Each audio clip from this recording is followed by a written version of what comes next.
Pai do Senhor, meus amados irmãos, estamos aqui dando início, né, a mais uma videoaula no nosso ETAD, núcleo 1777. Estamos estudando a disciplina Família Cristã.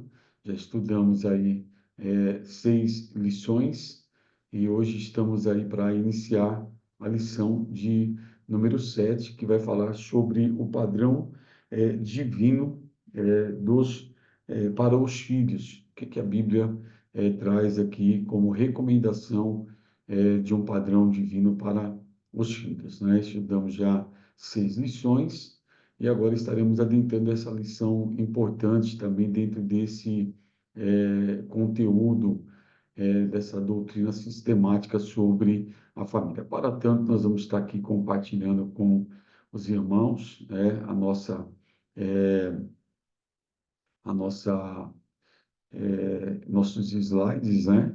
Onde estaremos agora aqui compartilhando numa tela cheia, para que assim possamos ficar numa condição melhor de compreendermos essa lição. Então vamos lá, lição número 7, padrão divino para os filhos. A vida familiar é vivida por vários agentes: pais, filhos e irmãos. O apóstolo Paulo se ocupa do convívio entre cônjuges, pais e filhos. Depois de aconselhar aos cônjuges em sua carta aos Efésios, recomenda aos filhos como devem tratar seus pais. Diz-nos ele: filhos, obedeçam a seus pais no Senhor, pois isso é justo. Honra teu pai e tua mãe. Este é o primeiro mandamento com promessa, para que tudo te corra bem e tenhas longa vida sobre a terra. Efésios capítulo 6, versículo 1 ao 3. Nós olharmos, irmãos, este assunto sobre família, nós encontramos essa doutrina importante, né? A doutrina sobre a família.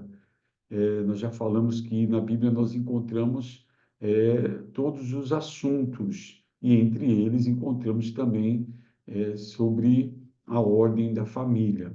Então, nós vamos observar que, por exemplo, os evangelhos vai tratar ali de parte da biografia de Cristo, da sua história, o seu nascimento, a sua vida, sofrimento, morte, ressurreição, ascensão. O livro de Atos vai tratar ali da história, do início da história da igreja, é um livro histórico. E as cartas, né, as 21 cartas, ou as epístolas, elas formam um conjunto de ensinamento. E dentre esse conjunto, nós temos aí alguns ensinamentos, né? E encontramos o ensinamento também sobre a família. E Paulo, ele vai tratar deste assunto, né? Primeiro falando dos cônjuges, né? Depois ele tem ali uma continuação. Em 1 Coríntios capítulo 7, ele está tratando ali com relação ao casal, o marido, a mulher, ao solteiro, a solteira, ao viúvo, a viúva, né? Depois, na carta à igreja de Éfeso, ele vai tratar também, numa analogia de Cristo à igreja, ele vai tratar ali do marido e da mulher. E isso no capítulo 5. Na continuidade, no capítulo 6, Paulo ele vai falar ali sobre a responsabilidade dos filhos. E aí nós encontramos esse texto que acabamos de ler, onde Paulo vai estar falando ali, ou ele deixou inspirado pelo Espírito Santo, esse texto para uma compreensão de como deve ser o papel de cada agente da família: o marido, a mulher, o pai, a mãe, os filhos, os irmãos, porque Deus ele é organizado e ele deixou também para a família essa função. Nós teremos um esboço aí da lição, temos 5 textos. O primeiro vai falar sobre o respeitar e honrar dos pais, né, o modelo que a Bíblia nos mostra sobre isso, obedecer aos pais. Depois nós vemos no terceiro texto, ajudar aos pais. O filho deve ter essa consciência, né? O texto número 4 fala sobre amar, honrar e obedecer a Deus, falando aqui na questão dos filhos, e também um convite. Nós vamos ver aí, vinde, meninos, e escutais. Então, são 5 textos que vão abranger que vão estar dando aí, na verdade, um conteúdo para nós sobre como definirmos aí o padrão divino para os filhos. O texto 1 vai nos falar sobre respeitar e honrar aos pais. Dos 10 mandamentos, o primeiro que vem com uma promessa de bênção é o mandamento de honrar o pai e a mãe. Deus abençoa quem honra os pais com uma vida longa e boa. Quando você honra seus pais, você honra a Deus, o Pai de todos. Então, nós observamos que no Decálogo, né, e bem como temos ele como uma base para a ética cristã, e também podemos extrair ali do texto de Mateus, no capítulo 5 ao capítulo 7, ou seja, o Sermão do Monte, nós temos ali um modelo como deve ser a conduta do servo de Deus, do cristão propriamente dito. E dentre o decálogo, nos 10 mandamentos, os primeiros 4 mandamentos faz uma alusão da relação entre o homem e Deus, como nós devemos nos comportar diante de Deus. Depois nós temos 6 mandamentos que vai tratar do relacionamento de homem entre os homens. E um desses mandamentos, nós vemos a importância, né, em que se dá, em que Deus ali está trazendo um mandamento para os filhos. Honra o teu pai e a tua mãe, que é o primeiro mandamento com bênção. E qual é a bênção? De uma vida longa e boa, abençoada. Então, quando o filho honra os pais, logo ele honra a Deus, o Pai de todos. Honrar significa mostrar respeito e apreço pelos pais. É, não é o falso respeito. Tem pessoas que têm medo dos pais. Isso se traduz como o falso respeito.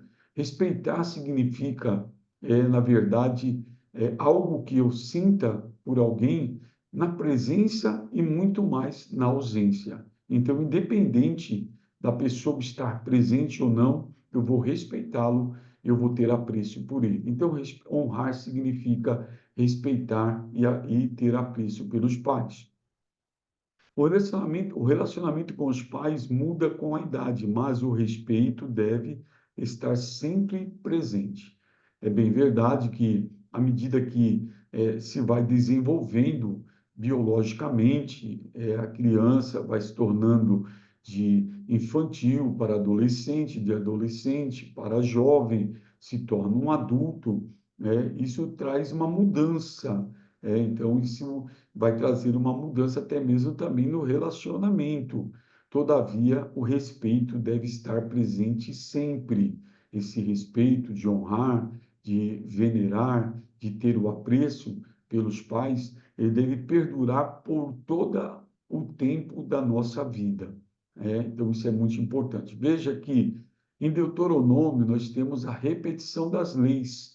E nós encontramos, né, a repetição de Êxodo capítulo 20, onde diz: honra teu pai e tua mãe, como te ordenou o Senhor, o teu Deus, para que tenhas longa vida e tudo te vá bem na terra que o Senhor, o teu Deus, te dá.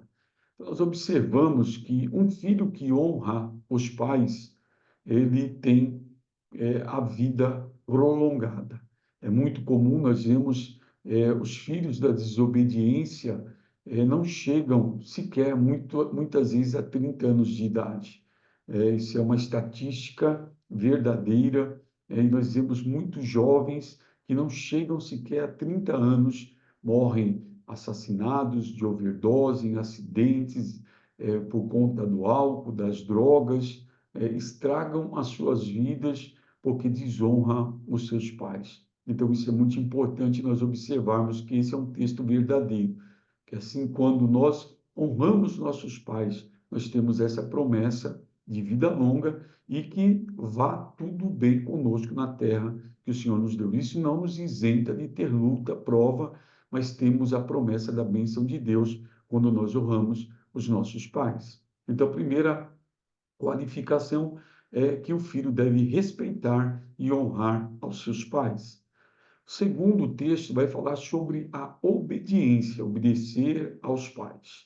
Veja, não é de se admirar que, no mundo de hoje, quando a maior parte das pessoas só faz o que acha certo aos seus próprios olhos, a obediência não seja valorizada e praticada. A questão da obediência tem sido um problema desde que nossos primeiros pais ensinaram o primeiro ato de desobediência. Então, veja que a semelhança dos nossos primeiros pais, ou seja, Adão e Eva, da qual descende toda a raça humana, que é brancos, negros, vermelhos, amarelos, pobres, ricos, todos descendemos de Adão. E ele é, na verdade, aquele que primeiro pratica a desobediência. E isso acaba se tornando inerente do ser humano. O homem, ele já nasce em pecado. E ele já nasce com esse estigma, né? É mais fácil a criança, o adolescente, o jovem se inclinar para a desobediência do que para a obediência. Então, isso se dá por conta da primeira desobediência causada ali por Adão e por Eva no princípio. Veja que a Bíblia diz em Gênesis, no capítulo 2, versículo 16, 17, quando Deus coloca ali o homem para lavrar e guardar o jardim, a Bíblia nos diz que Deus deu uma determinação ao homem. De todas as árvores que há no jardim, você pode comer do fruto, menos da árvore da ciência do bem e do mal, porque o dia que dela comer, certamente morrereis. Então o homem sabia, e quando tentado, primeiro a mulher, esta cedeu, depois persuadiu o homem, ambos pecaram e ambos foram destituídos da glória de Deus. Então, daí então em diante, já está instaurado na natureza humana a desobediência. Por isso, no mundo a qual a gente vive, é muito comum nós vemos a desobediência imperando na vida dos homens. Que Deus nos guarde disso. Vejamos, de Gênesis a Apocalipse não encontramos nenhum exemplo de coisas que aconteceram sem algum nível de obediência envolvida. Todos aqueles que foram guiados e usados por Deus recebiam avisos, deveres, ordens, responsabilidades, etc., que deveriam seguir cada situação dentro de um contexto. Então, nós observamos na Bíblia, já falamos desta questão dos nossos primeiros pais, que infelizmente foram desobedientes, mas nós vamos observar que todos os homens de Deus na Bíblia que foram agraciados por Deus e abençoados, entraram pelo caminho da obediência. Haja visto o pai da fé, Abraão, que se chamava Abrão, que morava em Ur dos Caldeus, quando o Senhor lhe apareceu e lhe chamou, depois em Padã Arã, e então, o que ele fez? Deixou tudo, deixou a parentela. O que é que Deus disse para ele? Sai do meio da tua terra, do meio da tua parentela, vem e vou te abençoar. Vou te abençoar numa terra boa e larga que emana leite e mel.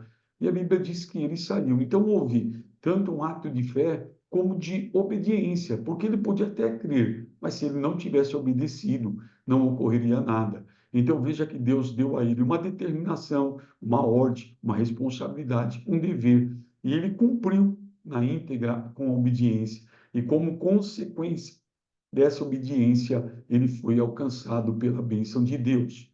Então veja que nós estamos citando esse exemplo, mas poderíamos citar tantos outros. Poderíamos citar quando Jesus encontra com aquele cego de nascença e unta o lodo, né, e põe nos seus olhos e diz para ele: vai até o tanque de Siloé, lava-te e voltarás vendo. E ele foi e chega no tanque, ele ainda está cego, mas quando ele se lava no tanque, ele volta vendo. Ele obedeceu. Então veja que a bênção dele estava ali, na verdade, associada à sua obediência.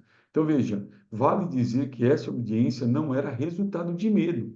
Então veja que quando nós falamos de obediência, não é falar de medo, fazer algo coagido, algo por conta do medo de uma autoridade. Não, essa ação ela deve ser realizada através de respeito, amor e da fé. E é aí, aqui, que entra o segredo das coisas.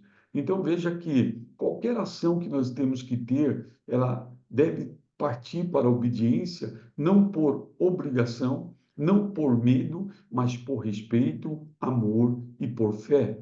E, como nós lemos aqui, é aqui que entra o segredo das coisas. Assim como nós, quando falamos da submissão da mulher para com o homem, que ela não é escrava, ela não é inferior, né? Mas que ela deve ser submissa. Como que se dá isso? Veja que nós falamos na lição que uma mulher cuidada e amada pelo seu marido, automaticamente ela fará a parte dela. Ela será submissa, não por obrigação, não porque é inferior, mas por amor daquele que a ama, que cuida dela. Da mesma maneira, a obediência ela não deve partir por, na verdade, uma imposição, mas ela deve acontecer de um ato voluntário, com respeito, com amor e com fé. Os filhos precisam obedecer aos pais, não por medo, mas pelo amor. Já disse isso, que existe um falso respeito, não é? Existe o falso respeito que é o medo, e não é isso que nós devemos ter. Devemos respeitar por venerar, por amar, por respeitar, por, na verdade, amar os nossos pais. Então, veja, a obediência é um canal de bênção. Da mesma maneira que quando nós obedecemos, somos um canal de bênção, quando desobedecemos, nos tornamos também um canal de maldição. Vós, filhos, sedes obedientes a vossos pais. Efésios 6, 1. É como ao Senhor. Amém? Continuando. Então, vemos agora o texto 3. Esse filho é o padrão dele. Vem de honrar, vem de respeitar os pais, obedecê-lo, mas também ele tem um padrão de ajudar os pais. Isso é muito importante, é um modelo que a Bíblia nos dá. Então, veja, segundo o pediatra Jonathan Williams, dos Estados Unidos, é importante que os pais incluam os pequenos nas tarefas domésticas, para que elas aprendam sobre responsabilidade, empatia e altruísmo. Então veja que isso é importante. Olha o que diz: fazer tarefas domésticas dá aos filhos um senso de autovalorização e os ajuda a perceber que estão contribuindo e se tornam mais dispostas e capazes de ver as necessidades das outras pessoas ao seu redor. Então veja que como isso é importante. Então já na tenridade, lógico, dentro de um respeito ao intelecto da criança, à força da criança, mas ir atribuindo algumas tarefas domésticas para que ela vá criando a sua própria responsabilidade, empatia, ou seja, eu quero me preocupar com o bem dos outros e o altruísmo. Fazer isso, nós vamos estar, na verdade, trazendo aos nossos filhos o sentimento de autovalorização. Eles vão se sentir ali, na verdade, satisfeitos de poder contribuírem. Isso vai ser bom para a formação futura deles como pessoas. Então, por isso é importante que os pais atribuam já na tenridade. E é muito comum isso, crianças que querem, meninos que querem ajudar os pais, no caso, menino ajudar o pai a lavar o carro, a carregar um peso, a menina que quer ajudar a arrumar a cama, que quer lavar uma louça. Então, isso é importante já na tenridade, que essa criança seja já despertada para que ela possa contribuir nesse aspecto. Vejamos, o sentido da responsabilidade não se transmite geneticamente, mas se aprende com a experiência, vivenciado na prática. A ação dos pais é básica e a vida em família constitui a principal escola. Então, veja que a criança precisa ser ensinada, ela precisa ser, na verdade, trabalhada, e isso é um papel dos pais. Então, veja que esse sentido de responsabilidade não nasce com a pessoa, não é passado geneticamente de pai para filho, ainda que, num futuro, o filho pode seguir a profissão do pai, a filha pode seguir a profissão da mãe, todavia, isso não se transmite geneticamente, mas se aprende com a experiência. isso na prática. Então, na verdade, dever dos pais fazer isso para formar, visto que a família constitui a primeira escola para os filhos. Independentemente de termos um, dois ou quatro filhos, criar tarefas em casa e partilhá-las em família, definir regras de convivência, são cada vez mais importantes para transmitir os valores de entreajuda e de responsabilidade aos nossos filhos. Então, quando nós fazemos isso, estamos contribuindo para que eles, na verdade, criem regras de convivência, para que eles entendam a importância de ter esse valor de entreajuda, de responsabilidade. Então, isso é muito importante e esse é um papel que nós vamos desenvolver com os nossos filhos já na tenra idade. Quando a Bíblia diz, ensina o menino, ou instrui a criança no caminho que ela deve andar, não é só no sentido espiritual, é principalmente no sentido espiritual, porém, ele abrange também, de uma forma geral, a criação desta criança. Vejamos, ao começarem a trabalhar fora de casa, os jovens devem colaborar com as despesas do lar, enquanto moram com os pais. Isto os ensinará a administrar o dinheiro, além de dar-lhes a grata satisfação do altruísmo e da cooperação. Então, veja, é muito importante, ainda que sobre, ainda que os pais possam arcar com todas as suas despesas, mas é importante que haja essa responsabilização da parte dos pais para com os filhos, que ainda que seja a parte mais baixa, mas eles possam aprender já criar uma responsabilidade na administração financeira. É assim ele vai entender. Pais há que não permitem que os filhos cooperem nada financeiramente dentro de casa. E isso vai trazer um grande problema quando deste filho se tornar o pai, o chefe de família, e ele não conseguir administrar as despesas. É importante ensinar princípios e valores, mas é importante também ensinar que as coisas têm um custo, têm um preço. Além de dar satisfação do filho poder dizer, eu estou contribuindo, eu estou ajudando, ensinar os filhos a serem fiéis a Deus nos seus dízimos, nas suas ofertas, ele vai sentir cooperador também, não só dentro de casa, como também para com o reino de Deus.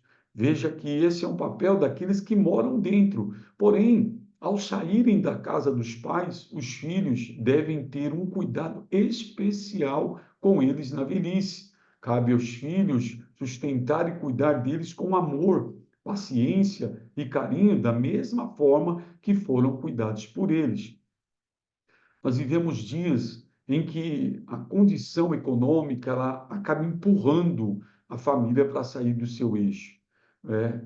E observamos que, à medida que vai chegando o tempo da velhice dos pais, dos avós, e para não terem trabalho, muitos filhos, netos acabam colocando os seus, na verdade, genitores, em casas de idosos, em asilos, e muitos acabam até abandonando. Nós temos casos, trabalhamos com irmãos que trabalham como tutores de pessoas idosas, e eles dizem que muitos, os familiares largam, pagam para nem ir ver os seus pais. Agora veja que interessante, diz um dito popular, que uma mãe cuida de 10 filhos, mas 10 filhos não cuida de uma mãe. E acabam entregando. Mas, na verdade, o papel do filho cristão, aquele que quer alcançar um padrão divino como filho, ele vai cuidar deles em toda a vida, com amor, paciência, com carinho, da mesma forma que foram cuidados por eles. Nós não lembramos, mas lembre-se, só nós pensarmos, né?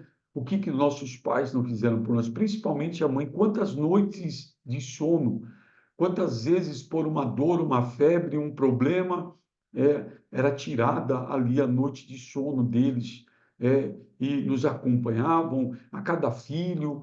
Então, agora, nós não podemos esquecer disso. Então, agora, como filhos, ainda que agora, tendo a nossa própria vida, não podemos esquecer de cuidar dos nossos pais, por toda a vida que eles estiverem conosco.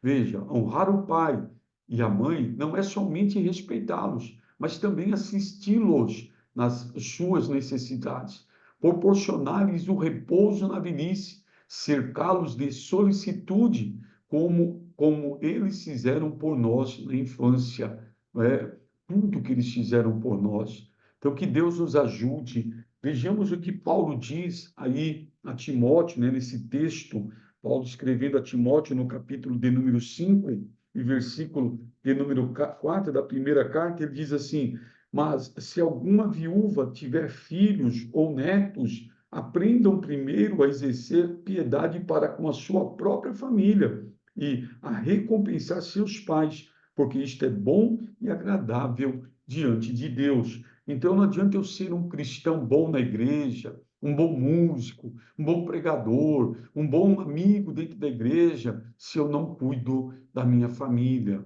A Bíblia diz, e foi Paulo que escrevendo a Timóteo, diz que aquele que não cuida dos seus já negou a fé e é pior do que os infiéis. Então, cabe a um padrão divino para os filhos cuidar dos pais por toda a vida deles, com amor, com paciência, com carinho, da mesma forma que foram cuidados por eles. Que Deus nos ajude a cumprir essa parte também na nossa vida como cristão. Amém? O quarto texto vai nos falar de uma outra responsabilidade. Agora já não é mais só com os pais, mas agora é uma responsabilidade com Deus, amar, honrar e obedecer a Deus. Veja que diz o texto: em honrar e obedecer aos pais, os filhos estão honrando e obedecendo a Deus, o que é igualmente um dever. Por isso, aqueles que de fato honram o pai e a mãe, conforme o mandamento divino, automaticamente têm a bênção de Deus. Estão treinados e prontos a promoverem a justiça em obediência às leis e ao governo. Terão reverência pelas coisas sagradas e transmitirão uma herança moral e espiritual à geração seguinte. Então, quando eu honro os meus pais, quando eu honro aqueles que são os meus tutores, eu estou honrando a Deus. E logo, honrando a Deus, eu vou estar cumprindo o mandamento divino e vou automaticamente estar debaixo da bênção de Deus. E assim, sendo treinado e pronto para promover a justiça. Isso é muito importante. Veja, as crianças devem aprender a amar, obedecer e honrar a Deus o mais breve possível. Esse é um papel dos pais, ensinar os filhos a amar, obedecer, honrar, venerar. O que é, na verdade, honrar a Deus, não é? Honrar a Deus é reverenciá-lo, honrar a Deus é respeitá-lo, honrar a Deus é amá-lo. E isso deve ocorrer quando? O mais breve possível. Mais uma vez, ensinar é repetição, faz parte da pedagogia, do ensino, e é importante a gente entender que, como diz a pedagogia, a psicologia, que a criança, ela forma o seu caráter, conhecendo e aprendendo sobre direitos e deveres na sua tenridade. Quanto mais cedo nós ali orientá-los, mais cedo eles aprenderão a amar, obedecer e honrar ao Deus Todo-Poderoso. E assim estarão aptos para serem obedientes às leis de Deus e dos homens. Se há um povo que é uma bênção para uma sociedade, para a família, para uma sociedade, para uma cidade, para um estado, para um país, é o povo de Deus, quando ele aprende a honrar os pais. Logo, ele vai honrar também as autoridades constituídas, primeiro os pais, a igreja, as autoridades de fora, e tudo isso ocorrerá. E ele estará apto para passar isso para as gerações seguintes. Então, por isso é muito importante isto. Esse é um padrão também divino para os filhos, aprender que deve amar, honrar e obedecer a Deus. E automaticamente ocorrerá isso com o seu próximo. Por isso, os dois mandamentos que Jesus deixou: amar a Deus sobre todas as coisas, com toda a tua força, toda a alma, de todo o teu coração, de todo o teu entendimento, e ao teu próximo como a ti mesmo. Quando nós temos essa reverência para com Deus, automaticamente esse sentimento ocorrerá dentro do nosso coração, que nos levará também a respeitar as autoridades constituintes. No quinto texto, para encerrar este assunto, né, ainda que de uma forma bem sintética, nós temos aí: vinde, meninos, e escutai. O texto se encontra no Salmo de número 34, verso 11 ao 14, onde o texto diz: vinde, meninos, ouvi-me, e eu vos ensinarei o temor do Senhor. Quem é o homem que deseja a vida, que quer largos dias para ver o bem? Guarda a tua língua do mal e os teus lábios de falarem um engano. Aparta-te do mal e faze o bem. Procura a paz e segue-a. Então, aqui tem alguns conselhos. Vir, né? Primeiro, se aproximar, né? E aí, o que vai acontecer? O salmista está dizendo: e eu vos ensinarei o temor do Senhor. Então, vir para aprender, vir para ser ensinado. Os pais devem convidar os filhos para que eles possam serem ensinados. E ensinado ao quê? A temer ao Senhor. E o que é temer? É ter medo? Não. Na Bíblia nós encontramos essa palavra temer nos dois sentidos. Não temas, não temas é não ter medo. Agora, quando a Bíblia fala temer a Deus, temer às autoridades, está falando de reverência, de respeito, está falando de, na verdade, ter um zelo, né? Então veja que é dever dos pais ensinar os filhos a temerem ao Senhor. Se não, vejamos, os filhos são convidados a vir, ouvir e aprender o segredo de uma vida longa e feliz. E como que eles vão receber essa vida longa e feliz? Conhecendo o temor do Senhor. Conhecer o temor, no contexto desse estudo, se refere à reverência ou ao respeito por Deus, quem Ele é, o que Ele tem feito e o que fará. Isso é muito importante.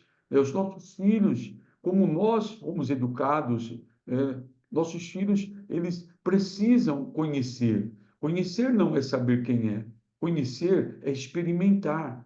Já que Jó dizia: como ouvir, eu ouvi falar de ti, mas agora os meus olhos te veem. Então, conhecer é experimentar. E quando nós conhecemos o temor do Senhor, nós temos reverência, respeito por Deus. É isso, é mostrar para os nossos filhos como eles devem reverenciar a Deus, respeitar a Deus. Por quê? Porque quem Ele é, né? Quem é Deus? O que Ele é, né? O que Ele tem feito e o que Ele fará. E a partir do momento que nós ensinarmos isso, nossos filhos vão aprender o segredo de uma vida longa e feliz. O temor do Senhor, né? Esse temor, biblicamente, está relacionado ao conhecimento do Santo e à submissão a Ele. É conhecer ao Deus Todo-Poderoso. Quando fala o conhecimento do Santo aqui, é de Deus na sua plenitude. Quando Isaías ele teve o conhecimento de Deus, ele viu os serafins dizendo: ele é santo, ele é santo, ele é santo. E Deus, num dos seus atributos divinos, nos qual ressoa em nós alguma desses atributos, ele é santo na sua essência. E a partir do momento que nós temos o temor do Senhor, nós vamos conhecer o quão santo Ele é. Já dizia certo reformador que, à medida que nós nos aproximamos de Deus, nós vamos entendendo o quão santo Ele é e quão pecador nós somos. E assim aprendemos a submetermos a Ele. Por isso, Pedro já dizia na sua epístola a seguinte expressão: sujeitai-vos a Deus, resisti ao diabo e ele fugirá de vós. Veja, o temor do Senhor é o princípio do conhecimento. Provérbios 1:7. O temor do Senhor é o princípio da ciência. O temor do Senhor é o princípio da sabedoria. Veja que o temor do Senhor é fonte de vida e afasta-nos das armadilhas da morte. Então, por isso a importância, na verdade, de nós conhecermos o temor. Não é ter medo.